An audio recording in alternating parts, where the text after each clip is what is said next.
What's going on, guys? So I've been thinking about doing this for a little while. I'm kind of copying my buddy who's done a similar thing, and you know, people online have done this as well.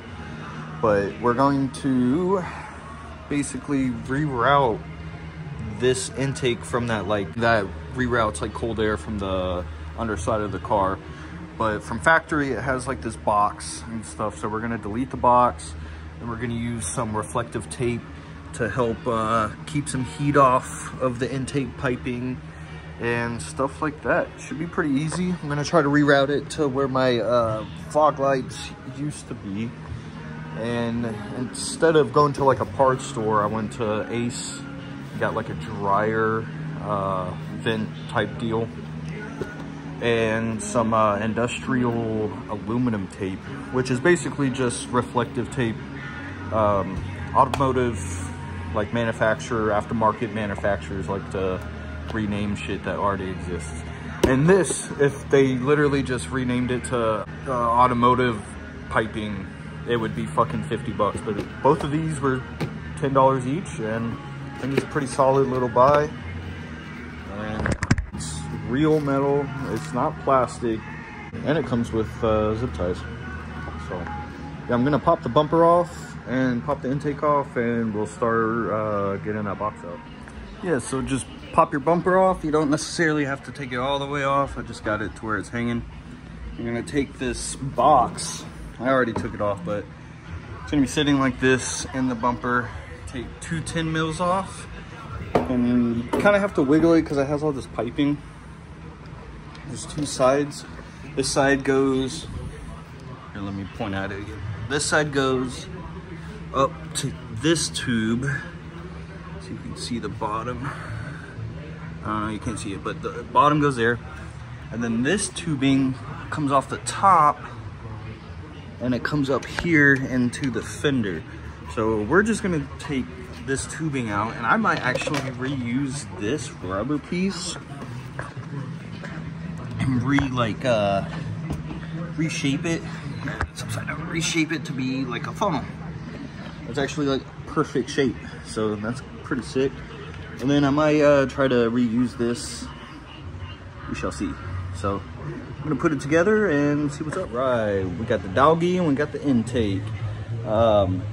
This is where the piping from that box goes. Doesn't really do shit because that box, I don't know. I think Honda really did that to like suppress the stock Vtec noise, but you know, our filter is open, so we don't need that. But we're gonna hook up the piping and stuff to here. If you do take your intake off and you don't have a code scanner to like delete your engine codes, you might not want to unplug this, because then you will have an engine code and it might go into like some weird blip mode or something.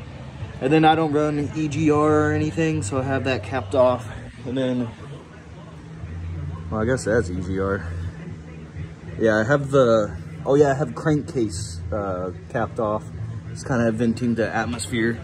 And then I have EGR. I should probably delete that too soon. Yeah, let's see what we can conjure up. So I decided to pop the battery out, and you can see everything a lot easier. And you can see where this tube goes on this little bracket.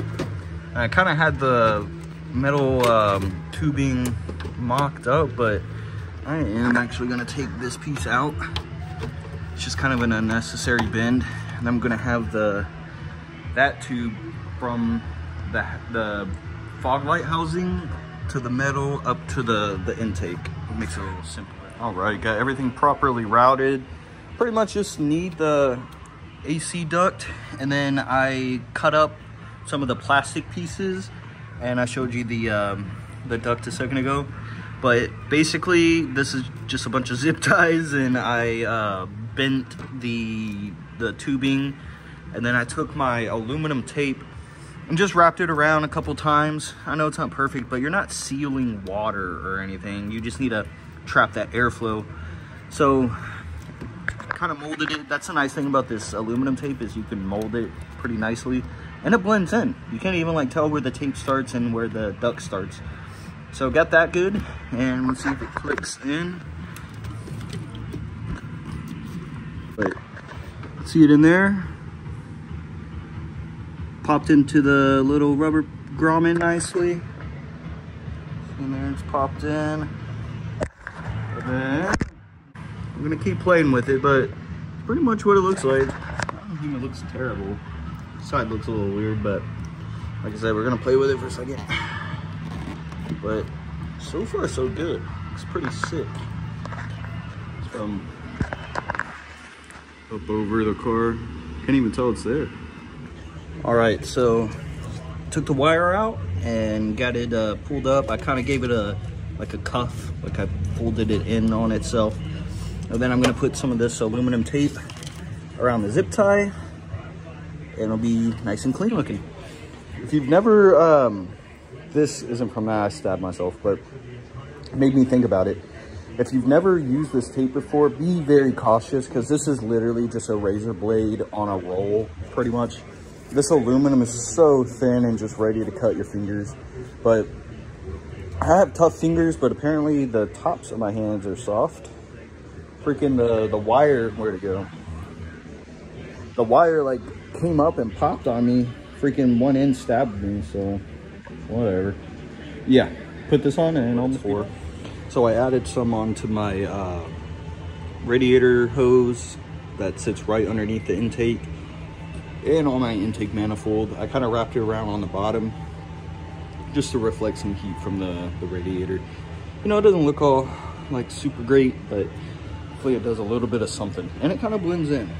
When you're like this, can't really tell it's there. All right, got everything tightened up, plumbed up, wired up, ready to go. You can see how the OEM boot goes down into the dryer hose. Got the tape on the radiator hose and on the intake piping and on the intake manifold. Hopefully it drops some of the temperature. I know the tubing right here, you can see my makeshift intake. I'm pretty sure it's gonna work pretty well. Get some fresh air in there. Yeah, so I just got home. I actually went and ripped it around like the back roads and stuff. I had AC on going down the back road, and it was actually about 10 degrees cooler with AC on too. So I was with AC on, I was like 109, 110, 111. Before, you know, I was like 120. It's like 90 degrees outside right now, and now I'm like averaging 108 to 111, 12. And then with the AC off, I'm running like 100 degrees and then 105 like at the top end. So, you know, you don't need to buy all these like crazy kits from these big companies and stuff. Sometimes you just go to the hardware store and make it yourself, and it works. This isn't a crazy mod. I knew it wasn't going to do anything, but it's getting hot in Florida, so I wanted to do something that would help turn my hot air intake into a little bit of a cooler, mild air intake. So that was stupid, but you know what I'm saying. I'm trying to just make the car a little happier. This isn't a race car. This is my daily, and I just wanted to be as efficient and fun and good to drive as possible. So there you go, and y'all have a good one.